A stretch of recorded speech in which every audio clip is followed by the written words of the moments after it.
My fiancé, Liam, leaned in close, his breath warm against my ear as my mother droned on about her prize-winning hydrangeas. His whisper was so low, so tense, it cut right through the pleasant suburban afternoon. "Whatever is in that shed," he murmured, his eyes fixed on the small windowless building at the edge of the lawn, "your mom is terrified of you seeing it." Absolutely terrified. A cold knot formed in my stomach. The shed. It had been the one constant mystery of my life, the one place that was always, inexplicably, off-limits. My mother's excuse today was termites, a flimsy reason Liam, a contractor, had silently debunked with a single raised eyebrow. For 30 years, that simple wooden door with its oversized rusty padlock had been a silent testament to a secret I was never meant to know. And in that moment, with Liam's words echoing in my head, I knew I was finally going to open it. I didn't know it then, but prying open that door would do more than just reveal a secret. It would detonate a quiet bomb that had been ticking at the heart of my family for decades, and the fallout would save my life. Before I continue the story, please subscribe. I need to reach 1,000 subscribers so I can keep bringing you stories like this every day. It's just one click for you, but it means a lot to me. My family has always operated on a strange, unspoken set of rules, the kind you don't recognize as pathological until an outsider points them out. Liam was that outsider. For me, it was just the weather system I had grown up in. My role was simple. I was the fixer, the responsible one, the emotional and financial shock absorber. My younger brother, Daniel, had a different role. He was the golden child, the one for whom the sun rose and set, the one whose potential was a constant shimmering topic of conversation, even as he drifted through his late 20s with no job and no ambition. My parents' love felt conditional, a transactional commodity that I seemed to earn through sacrifice, while Daniel received it simply for existing. The shed was just another part of this strange landscape. As kids, Daniel and I were forbidden from even touching the lock. "It's full of dangerous old gardening chemicals," my father would say, his voice holding a note of finality that discouraged questions. As we got older, the excuses evolved. It was structurally unsound. It was packed to the gills with my late grandfather's things that were too painful to sort through. It was always something plausible enough to deflect, but flimsy enough to feel like a lie. The one time I pushed, as a teenager, asking why I couldn't just store my old bike in there, my mother's face had hardened. "Emily, we don't talk about the shed. It's not your concern. Drop it." The intensity of her reaction was so disproportionate that it scared me into silence for another 15 years. It became a piece of family law, a weird quirk. Don't touch the thermostat, don't use the guest towels, and never, ever ask about the shed. It was a locked box in the backyard that mirrored the locked boxes inside our family, the secrets and resentments that we were never allowed to acknowledge or open. Liam's observation wasn't just an observation. It was a key, handed to me by someone who saw the bars of my cage that I had mistaken for the walls of my home. He saw the panic in my mother's eyes when my gaze lingered on it for a second too long, the way my father would physically shift his body to block my view of it if we were in the yard. He saw it wasn't just a shed, it was a fortress. And the only question worth asking was what, or who, they were so desperate to protect. Looking back, the financial drain was the most tangible symptom of the disease. It started small, in college.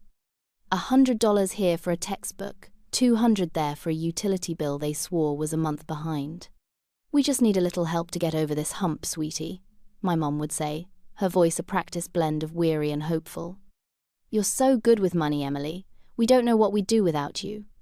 It was praise, but it felt like a harness. Each time I transferred the money, I felt a swell of pride, of being the capable daughter, the one they could rely on. I was solving problems. I was keeping the peace.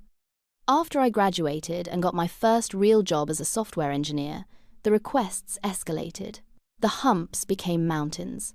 First, it was a major car repair for my dad. Then, it was a new water heater. Then, it was help with their mortgage payment because my dad's hours had been cut, or so they said. I never questioned it. Why would I? This was my family. You help your family. It was the one unimpeachable truth I was raised with.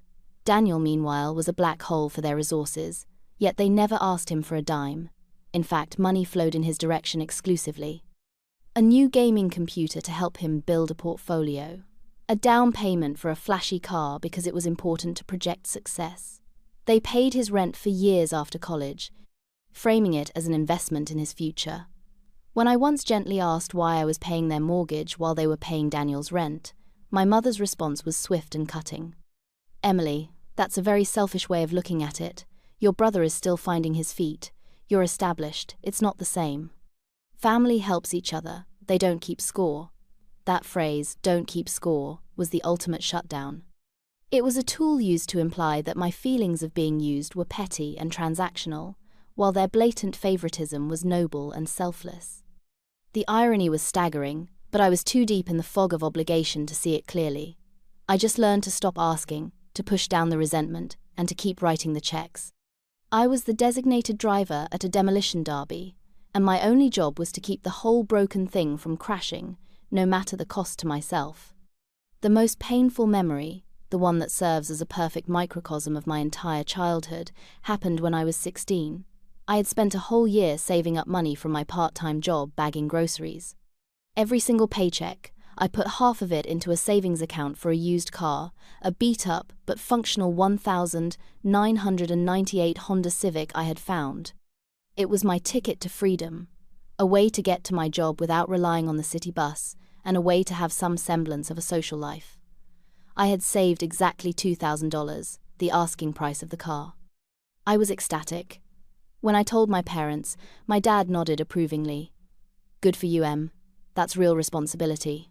The next day, my savings account was empty. I remember staring at the ATM receipt, my hands shaking, feeling like the world had tilted off its axis. When I ran home, crying, to show my parents, they sat me down at the kitchen table with expressions of grave seriousness. They had taken it, all of it. There was a family emergency, they explained. A sudden, unexpected debt had come due, and they had no other choice. It was for the good of the family. I was devastated, not just about the car, but about the violation. They had gone into my account, my private savings, without even asking. My father looked at me, his face a mask of paternal disappointment. "You understand, don't you, Emily? Family comes first." I didn't understand, but I nodded, because that's what I was trained to do. The real blow came a week later. A brand new top-of-the-line electric guitar and amplifier system showed up for Daniel. It cost, to the dollar, $2,000. He wanted to get serious about his music. He played it for about a month before it started gathering dust in his room. When I tried to confront my mother, tears streaming down my face, she put her arm around me and told me I was being dramatic. "We didn't use your money for Daniel's guitar," she said, looking me straight in the eye. "That's a hurtful thing to even suggest. The emergency was real. The fact that we could also afford a gift for your brother is a separate issue. You always make everything about you." It was masterful gaslighting. She made me feel guilty for my own legitimate pain, ashamed for even connecting the two obvious dots. I was the selfish one, the drama queen. And Daniel? He was just the gifted boy who deserved nice things. That day I learned my place. My work, my savings, my dreams, they were all liquid assets for the family fund, a fund that Daniel was the sole beneficiary of. Meeting Liam was like walking out of a dark, stuffy room and into the fresh air for the first time. I didn't even realize I had been holding my breath for 30 years. He was calm, observant, and had a sense of fairness that was as essential to him as breathing. Early in our relationship, he'd listen patiently as I recounted stories about my family, stories I told with a kind of dark, sarcastic humor to mask the hurt. He didn't laugh. He would just get this quiet, thoughtful look on his face. The first time he saw the dynamic in person was during a visit for my dad's birthday. I'd spent a week planning the party and had bought my dad an expensive grill he'd been wanting. Daniel showed up empty-handed, made a joke about being the gift of his presence, and my parents fawned over him all night. Later, as Liam and I were driving home, he was unusually quiet. "It's weird," he said finally, "how they thank you for the gift but praise him for showing up." It was such a simple observation, but it hit me like a ton of bricks. He was right. I was thanked for the function I performed, but Daniel was celebrated for his very being. Liam was the one who first started questioning the constant financial emergencies. I'd be on the phone with my mum, my voice dropping, trying to discreetly agree to another transfer of funds. Liam wouldn't interrogate me, but he'd ask gentle, probing questions later. Did she say what the plumbing issue was exactly? Or didn't they just have the roof redone a few years ago? He made me realize I never had any details. It was always a vague crisis, an undefined disaster that required a specific 4-figure sum from my bank account. He compared it to boiling a frog. The temperature had been turned up so gradually over my lifetime that I didn't realize I was being cooked. Liam, stepping into the pot, felt the scalding water immediately. He never told me what to do. He never said, "Your parents are using you." He just held up a mirror, and for the first time I was able to see the reflection clearly. I saw a daughter who was desperate for approval, a woman who had been conditioned to believe that her value was directly proportional to her utility. And I saw a family that had expertly, perhaps even unconsciously, built a system of exploitation under the guise of love. The tipping point, the final request that would lead to the confrontation in the backyard, came about a month before the fateful visit. My mother called me, her voice trembling with manufactured panic.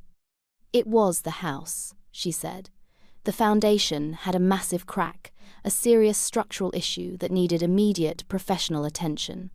The engineer said if we don't fix it before the winter freeze, we could be looking at catastrophic damage, she cried, her voice catching. We're so scared, Emily. We don't have this kind of money. She told me the estimate was for $20,000. A cold, hard pit of dread opened in my stomach. It was an audacious amount, far more than they had ever asked for before, but the alternative she painted was terrifying. My parents, homeless, their house crumbling around them. I told her I would see what I could do. That night, I told Liam about it, and for the first time, he didn't just ask questions, he offered a solution. Ask for the engineer's report, he said calmly. And the quote from the contractor. I can look it over. If it's a real issue, I have guys who could do it for a better price. It was a perfectly reasonable request. A logical, practical step that anyone would take before handing over $20,000. The next day, I called my mum and asked for the documents. The line went silent for a moment. "Oh," she said, her voice suddenly losing its frantic edge and taking on a colder tone. "Well, your father has all the paperwork, it's all very complicated. You don't need to worry your pretty little head about it," I insisted. "Liam just wants to take a look, Mom. He thinks he can save us some money." The shift was immediate and hostile. "Are you saying you don't trust us, Emily? After everything we've done for you? We're your parents. We're in a crisis. And you're asking for paperwork? I'm very, very disappointed in you." The emotional blackmail was thick and suffocating. The conversation ended with her hanging up on me. It was the first time I had ever said no, or even a version of no, and the system immediately short-circuited. The request, the ridiculous sum, and their hostile reaction to a simple question, it all created a perfect storm of doubt in my mind. For the first time, the frog was starting to realize the water was boiling. Arriving at my parents' house a few weeks later felt like walking onto a stage in the middle of a play where I was the only one who didn't have a script. The air was thick with unspoken tension. My mother greeted me with a hug that was performatively warm but stiff as a board. My father grunted a hello and immediately busied himself with the television. They were giving me the cold shoulder, punishing me for my earlier hesitation. Daniel was there, of course, sprawled on the couch, and he was the only one who seemed relaxed. My parents' faces lit up when they looked at him, their strained expressions melting into genuine affection. He had apparently just been gifted a new drone for his nascent cinematography career, and he spent 20 minutes showing us blurry footage of the neighbor's roof, while my parents offered commentary worthy of a Spielberg premiere. The praise was nauseatingly effusive. "He just has an eye for it, doesn't he?" my mum would say, beaming. So much raw talent. Liam sat beside me, his hand resting on my knee, a silent, grounding presence. He watched the whole bizarre performance with a detached curiosity, like an anthropologist observing a strange tribal ritual. The conversation was a minefield of passive aggression. My mother made a comment about how wonderful it was that Daniel was following his passion, not just chasing a paycheck, a clear dig at my practical, lucrative career, the very career that funded their lives. Later, she lamented how hard it was to keep up with home maintenance. You just never know when a disaster will strike, she said, looking directly at me. It's so important to have family you can count on, people who will be there for you without asking a million questions. The message was clear. I had failed a critical test. I had questioned them. I had broken the cardinal rule, and all throughout the visit I could feel the gravitational pull of the shed. It was like a silent character in the room, watching us. Every time my gaze drifted towards the backyard, my mother would intercept, steering the conversation in a new direction, or physically moving to block my line of sight.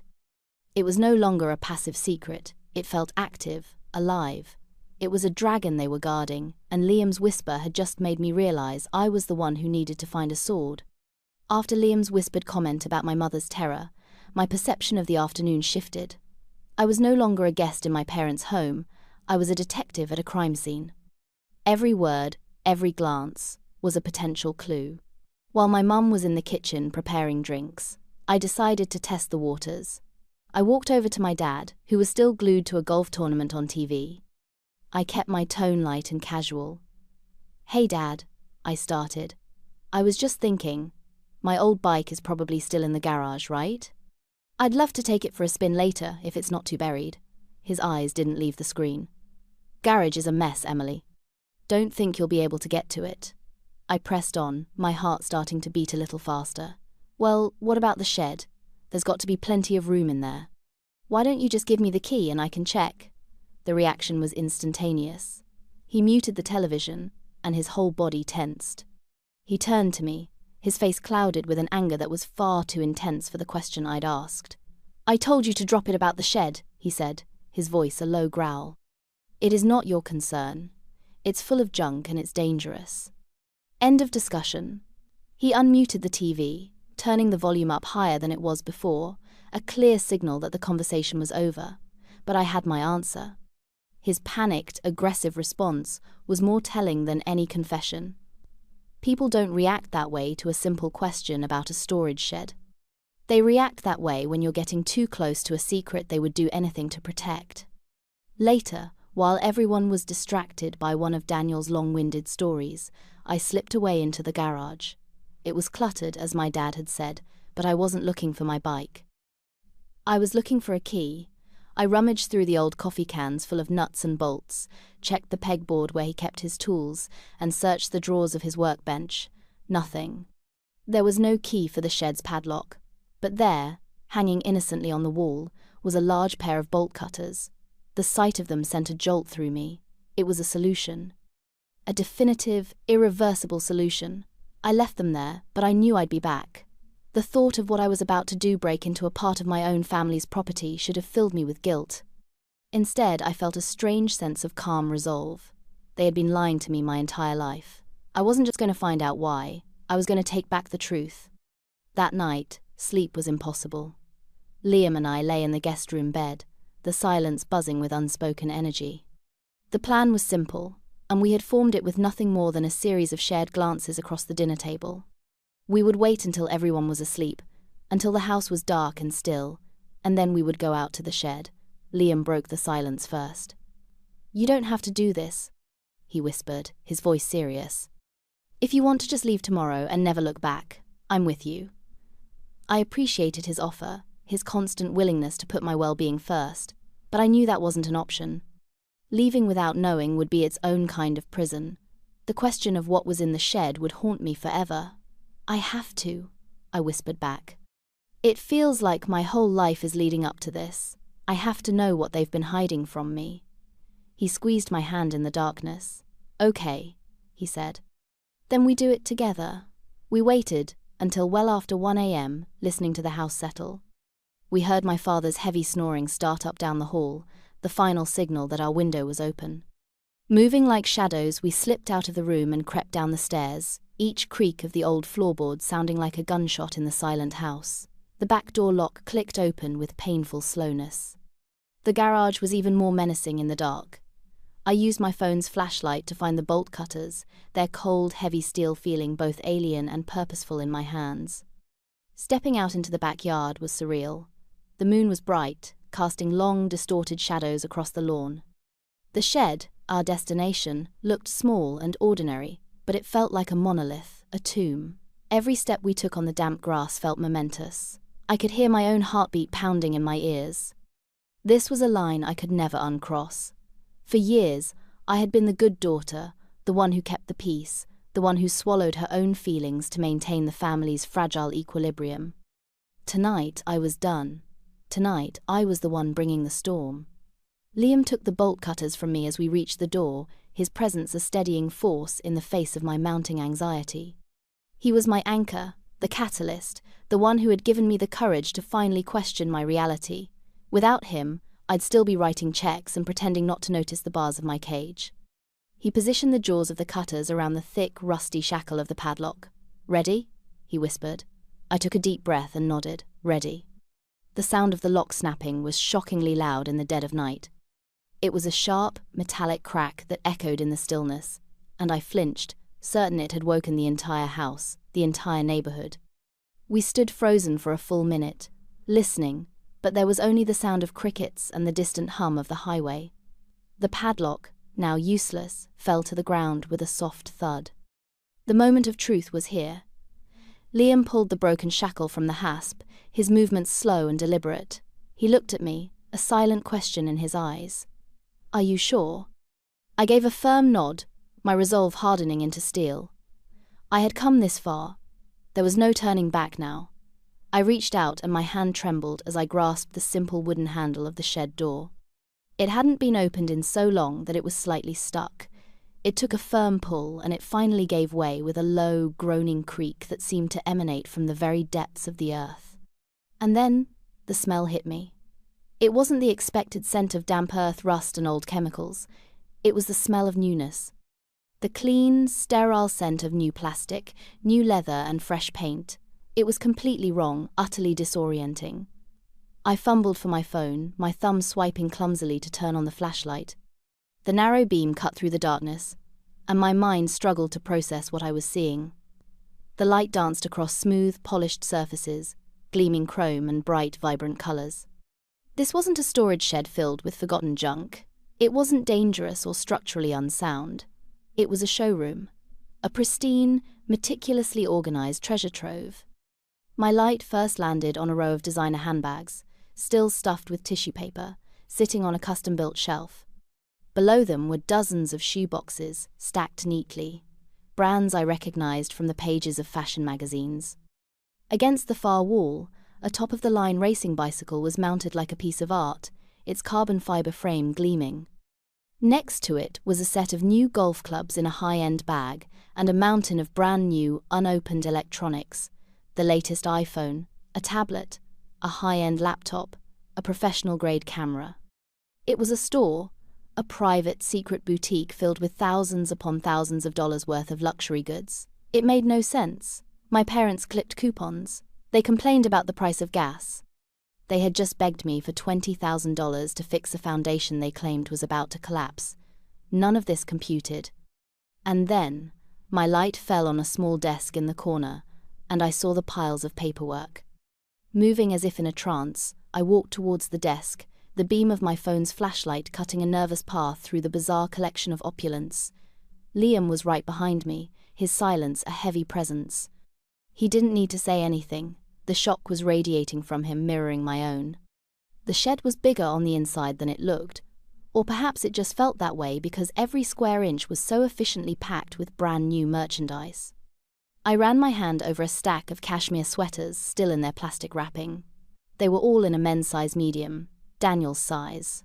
I picked up one of the shoeboxes, limited edition sneakers. Men's size 10, Daniel's size, the racing bike, the golf clubs, a brand new set of skis leaning in the corner. It was all for him.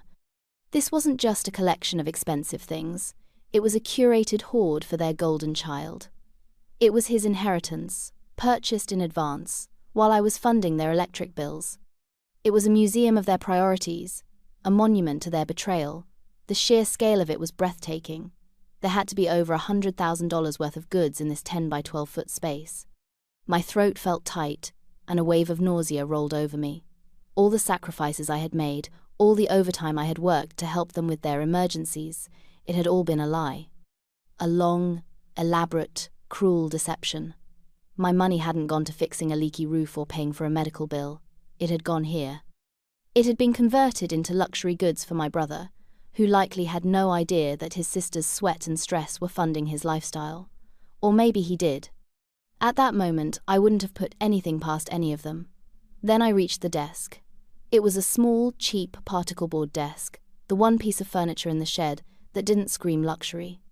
And on it, neatly organized into folders, was the evidence that would turn this family drama into a criminal case. The labels on the folders were simple: credit cards, loan documents, bank statements. But the name printed on every single piece of paper under those labels was my own, Emily Catherine Reynolds. I opened the first folder, the one marked credit cards, and my blood ran cold. My hands were shaking so badly I could barely pull the papers from the folder. Liam had to steady them for me. Inside were statements for at least a dozen different credit cards, all from major banks. And every single one was in my name. I had 2 credit cards to my name, both of which I kept in my wallet and paid off every month. I had never seen any of these before. The statements chronicled a spending spree of epic proportions: thousands of dollars at high-end department stores, $5,000 at a luxury watch retailer. Charges from designer boutiques in cities I had never even visited. The spending was reckless, lavish, and utterly disconnected from the reality of the life my parents pretended to live. It was a secret life, funded by a secret identity, mine. I flipped through the pages, a gallery of my family's deceit. There were charges for 5-star hotels, for first-class plane tickets, for expensive restaurant dinners. It was the life they had told me they couldn't afford, the life they guilted me for enjoying on a small scale with my own hard-earned money. The next folder was loan documents. My stomach clenched as I opened it. There were multiple personal loan agreements. $10,000 from one bank, $15,000 from another, and then the big one. A home equity line of credit, taken out against my condo, the one I had worked so hard to buy. They had forged my signature. They had somehow managed to leverage my property, my single greatest asset, to secure a line of credit for $50,000. The total debt, between the cards and the loans, was well over $200,000. A crushing, suffocating weight that had been silently accumulating in the shadows, all tied to my name, my credit, my future. The final folder contained bank statements from an account I didn't know existed. It was an account in my name, with deposits coming in from the loans and credit card cash advances, and payments going out to fund their secret lifestyle and to purchase all the items that now surrounded us in this cursed shed. The cracked foundation wasn't a lie because they needed money. It was a lie because they had already spent it. The $20,000 they'd asked for was probably to make the minimum payments on the mountain of debt they had accrued in my name, to keep the house of cards from collapsing just a little bit longer. It was fraud. It was identity theft. It was a betrayal so profound, so monstrous, that I couldn't wrap my head around it. This wasn't a simple case of parents favoring one child over another. This was a long-term, calculated criminal enterprise, and I wasn't their daughter. I was their mark. The immediate aftermath of the discovery was a strange, numb silence. The adrenaline that had propelled me forward, that had given me the strength to cut the lock and face the secret, drained away, leaving behind a hollow, cavernous emptiness. I sank onto a nearby cooler, the plastic groaning under my weight, and just stared into the abyss of my family's creation. The paperwork was spread out on the floor at my feet, a damning mosaic of their crimes. Each document was a separate stab wound. My name, my signature, my identity, all twisted and used against me. Liam began to methodically take pictures of everything with his phone.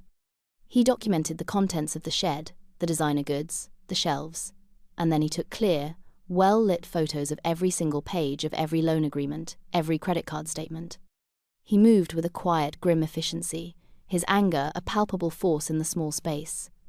It was an anger on my behalf, and I was dimly grateful for it, because I was too broken to feel it myself. All I felt was a deep, soul-crushing sorrow. My entire life, my entire understanding of my family, had been a lie. Every memory was now tainted. Every I love you, every hug, every family dinner was cast in a new, sinister light. Was any of it real, or was it all part of the long con? They hadn't just stolen my money and my identity. They had stolen my past. They had made me the unwitting villain in my own life story, the person whose name was on the debt that funded their fantasy. I thought about all the times I had gone without, all the vacations I had skipped, all the nights I had worked late, telling myself it was worth it to be able to help my family. I had worn my sacrifices like a badge of honor, proof that I was a good daughter. Now I saw that I wasn't a good daughter. I was a fool, a willing, blind, and stupid fool. Tears started to stream down my face, hot and silent. I didn't sob or make a sound. It was a quiet, desolate grief for the family I thought I had, and for the woman I had been just an hour before, a woman who, despite everything, still believed in their fundamental love for her. Liam finished his work and came to sit beside me. He didn't say, "I told you so." He didn't say anything. He just put his arm around my shoulders and held me as I fell apart in the silent, suffocating museum of my own betrayal. We couldn't stay there. The thought of sleeping under the same roof as those people, of facing them over breakfast and pretending nothing had happened, was physically repulsive. After I collected myself, a cold, hard resolve began to form in the pit of my stomach. The grief was still there, but it was being rapidly replaced by a white, hot, righteous anger. "We're leaving," I said, my voice hoarse but steady. "Right now." Liam nodded, his expression grim. "What do we do about this?" he asked, gesturing to the piles of evidence on the floor. We couldn't leave it. It was the only proof I had. We decided to take one of the empty designer duffel bags from the shelf. The irony was not lost on me and filled it with the most critical documents. The loan agreements with the forged signatures, the most recent credit card statements showing the astronomical balances, and the statements from the secret bank account. It felt like robbing my own grave. As we packed, I noticed a small framed photo on the desk, face down. I turned it over. It was a picture of my parents and Daniel, all three of them beaming, standing on a beach in Hawaii. It must have been taken on one of their secret luxury vacations. I was nowhere in the photo. Of course I wasn't. I was back home, working, probably transferring them money for their leaky pipe while they were sipping Mai Tais on a beach, living a life funded by my unwitting generosity. I slipped the photo into the duffel bag. It was the perfect exhibit for the prosecution. We crept back into the house, my heart pounding with a different kind of fear now, the fear of being discovered. We packed our overnight bags in record time, moving with a silent, synchronized urgency. Every creak of the floorboards felt like a betrayal of our escape. The drive home was 4 hours of near-total silence. The duffel bag of evidence sat on the back seat like a ticking bomb. I stared out the window at the dark, empty highway, my mind replaying the scene in the shed over and over. The shoeboxes, the handbags, my name on those loan documents. Liam drove, his hands tight on the wheel, occasionally glancing over at me, with a look of profound concern. There was nothing to say. The magnitude of what we had discovered was too vast, too monstrous for words. We had pulled back the curtain and found not a bumbling wizard but a nest of vipers. And they had been poisoning me my whole life. By the time we pulled into our own driveway as the sun was beginning to rise, I was a different person than the one who had left 2 days earlier. The naive, accommodating daughter was gone, burned away by the truth. In her place was a woman with a bag full of evidence and a score to settle. The first volley of texts began around 9 a.m. the next morning. It was my mother. "Good morning, sleepyheads. Are you guys up yet? I'm making pancakes." The cheerful, oblivious tone of the message was so jarring it made me feel physically ill. I ignored it. An hour later, another one. "Are you guys okay? Your car is gone. Did you have an emergency?" Liam and I looked at each other. The manufactured concern was starting. They had discovered we were gone, and now they had to control the narrative, to position themselves as the worried, loving parents. Then the phone call started. First my mum, then my dad. We let every call go to voicemail. They left frantic, escalating messages. "Emily, please call me back. We're getting worried sick." And, "Emily, this isn't funny. Where are you? You need to call your mother. You're upsetting her." The audacity was breathtaking. They were upset. They, the architects of a massive, life-ruining fraud, were positioning themselves as the victims of my sudden and unexplained departure. The final voicemail, left around noon, was from my mother, and her tone had shifted from worried to wounded and accusatory. "I don't know what we could have possibly done to make you just leave without a word, Emily. We're your family. You don't just do this to family. Daniel is very confused and hurt. You've ruined our Sunday. Whatever is going on with you, you need to call us and apologize." Apologize, the word hung in the air between Liam and me. They wanted an apology from me. It was in that moment that any lingering shred of doubt, any tiny sentimental hope that this was all a huge misunderstanding, evaporated completely. These were not people who had made a mistake. These were master manipulators, so deep in their own deception that they genuinely believed they were the injured party. Their entire worldview was built on the foundation of my compliance. My silence, my absence, was a threat to their reality, and they were lashing out, trying to pull me back into my designated role as the family scapegoat and financial wellspring. I blocked their numbers. All of them. My father, my mother, and Daniel. It was a small digital act of defiance, but it felt monumental. It was the first boundary I had ever truly erected.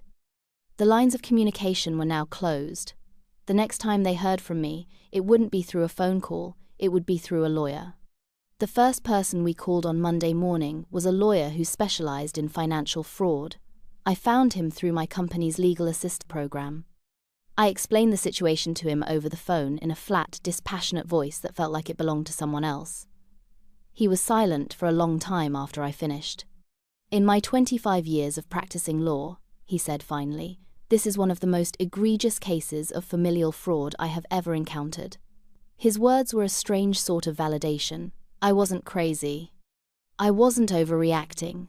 This was as bad as it felt. We met with him that afternoon and laid out the contents of the duffel bag on his large mahogany desk. He examined the documents one by one, his expression growing more grim with each page. He confirmed my worst fears. The signatures were clearly forged. The sheer number of fraudulent accounts constituted a major criminal enterprise, and the amount of debt was catastrophic. He laid out my options, but he strongly advised a specific course of action. "You need to go to the police," he said, his tone leaving no room for argument.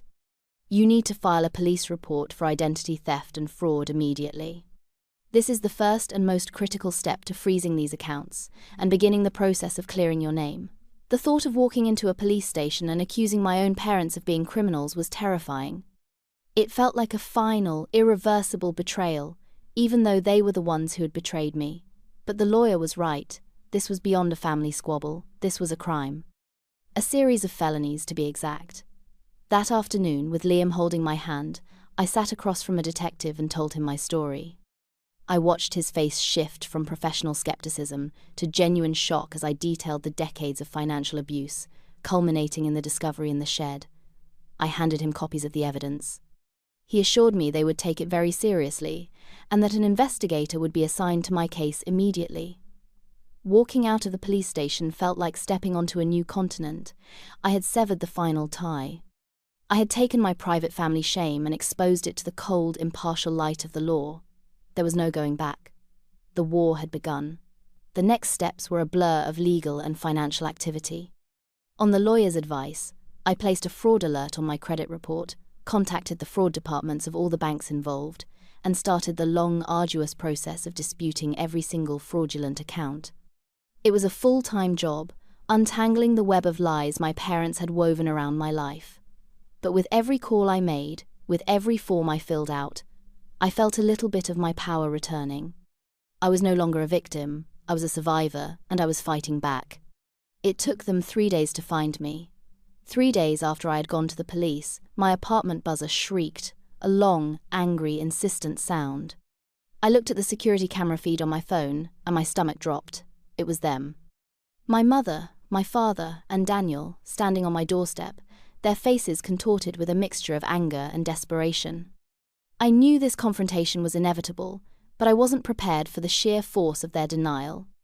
I let them in, a foolish mistake born from a lifetime of conditioning, but Liam was right behind me, a silent, solid wall of support. The moment the door closed, the performance began. My mother burst into tears, the crocodile variety I knew so well. "Emily, oh thank God you're okay. We've been worried sick. Why didn't you call us? Why did you block our numbers? She rushed to hug me, but I stepped back, and her arms fell limply to her side.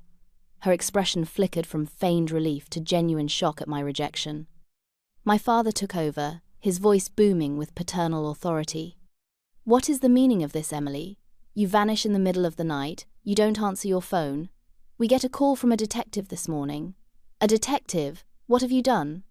What have I done? I asked, my voice dangerously quiet. What have you done? Daniel, who had been silent until now, stepped forward, his face a mask of wounded entitlement. They froze my bank account, Em. My bank account? And some guy came and towed my car this morning. What the hell is going on? The car. The sports car they had likely bought with the cracked foundation money.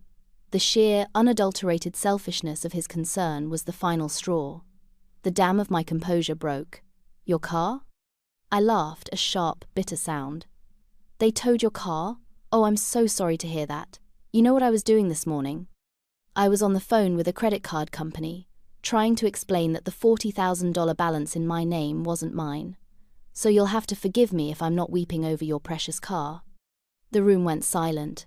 The masks fell away. Their faces hardened, their eyes turned cold. The performance was over.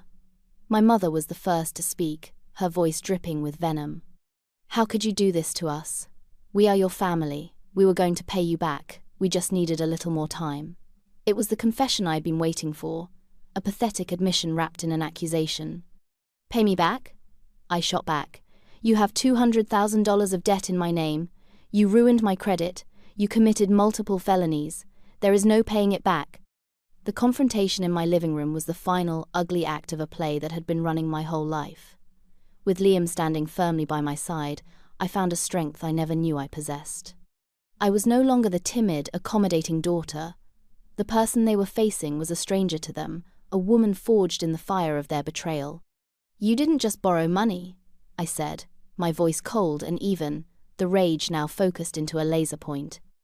You stole my identity, you used me. You built a fantasy life for my brother on a foundation of lies, and you used my future as your building material. My father stepped forward, his face red with fury. You watch your tone, he bellowed. I'm still your father. No, I said, looking him dead in the eye. You are the man whose name is on my birth certificate. That's it. A father wouldn't systematically destroy his daughter's financial life. A mother, I said, turning to her, wouldn't lie to her daughter's face every single day for years. And a brother, my gaze fell on Daniel, who now looked terrified, wouldn't accept a life of luxury knowing, or at least suspecting it was being paid for by his sister's sacrifice. Daniel stammered. I didn't know, I swear. Didn't you? I asked. Did you never once wonder how Mom and Dad, who were always crying poor, could afford to buy you everything you ever wanted? A new car, designer clothes, top-of-the-line electronics? You're not stupid, Daniel. You just chose not to ask questions because you liked the answers you were getting. My mother tried a different tactic, her voice softening into a pathetic, wheedling tone. Emily, sweetie, please. Let's not do this. Let's not involve the police. We can sort this out as a family. We can fix this. It was her last-ditch effort to pull me back into the dysfunctional system, to handle it in the family, where she knew she could manipulate and gaslight me into submission. But the family she was referring to no longer existed. It had been a phantom, an illusion, and I was finally free of it. There is no we anymore, I said, the words feeling both heartbreaking and liberating. You are not my family. You are the people who defrauded me. And this is not a family issue to be sorted out. This is a criminal investigation. I have spoken to the police, and I have given them all the evidence from the shed. My lawyer will be in contact with you.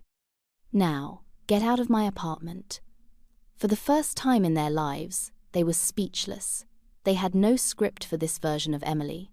I had taken away their power by refusing to play my part. I opened the door and stood there, waiting. They stared at me, their faces a mixture of disbelief, hatred, and fear.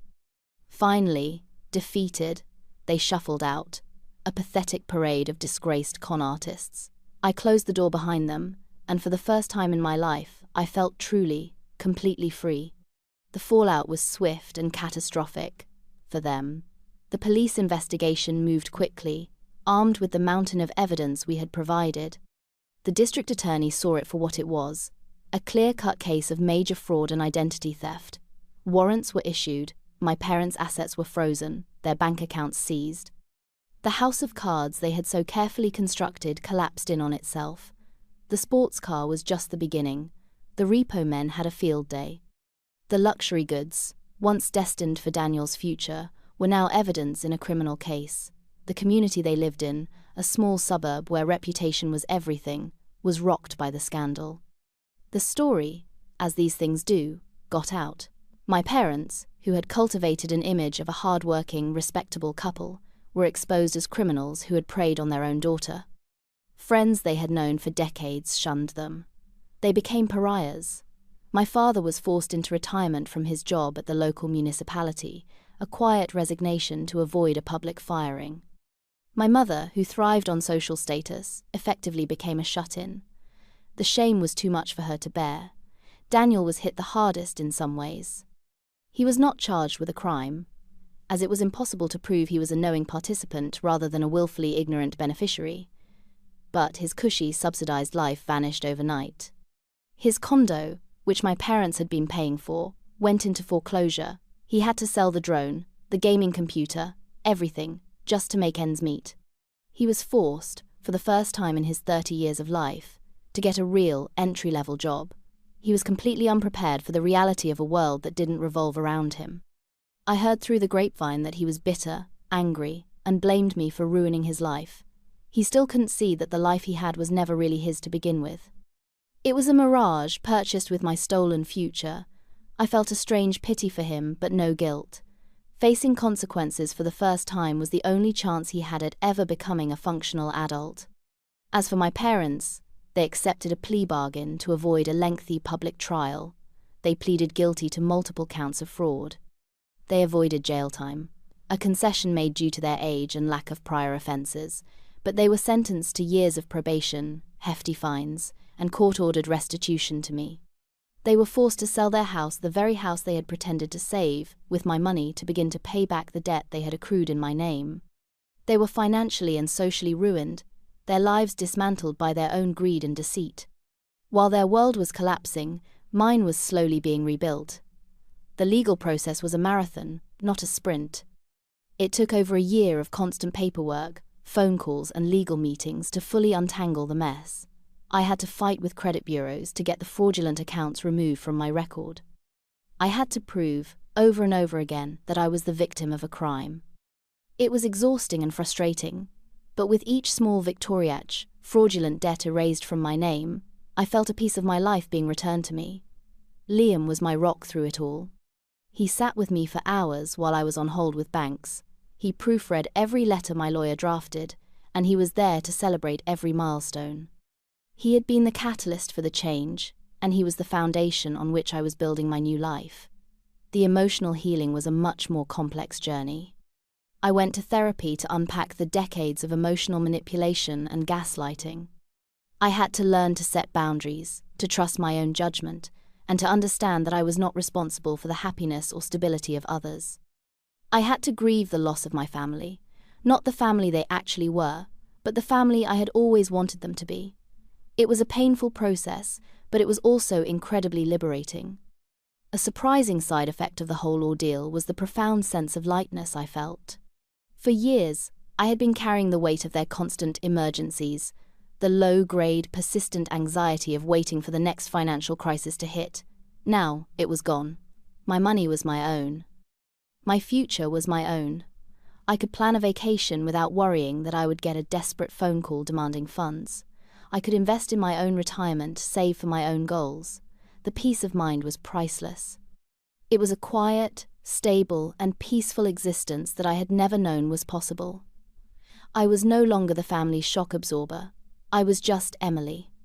And for the first time, that was more than enough. It's been 3 years now since that night in the shed. Liam and I got married last spring in a small, beautiful ceremony on the coast, surrounded by a handful of close friends and his wonderful, normal family. We bought a house in a new city, a true, fresh start. I have a new job that I love, one that challenges me and pays me well. My credit score has fully recovered, and the restitution payments from my parents arrive every month like clockwork, a court-ordered reminder of the consequences of their actions. I have not spoken to them, or to Daniel, since that day in my apartment. I have no idea if they are sorry, and frankly, I don't care. Forgiveness is a complex thing, and while I have let go of the anger, I have not forgotten the truth. Forgiveness, in my case, doesn't require reconciliation.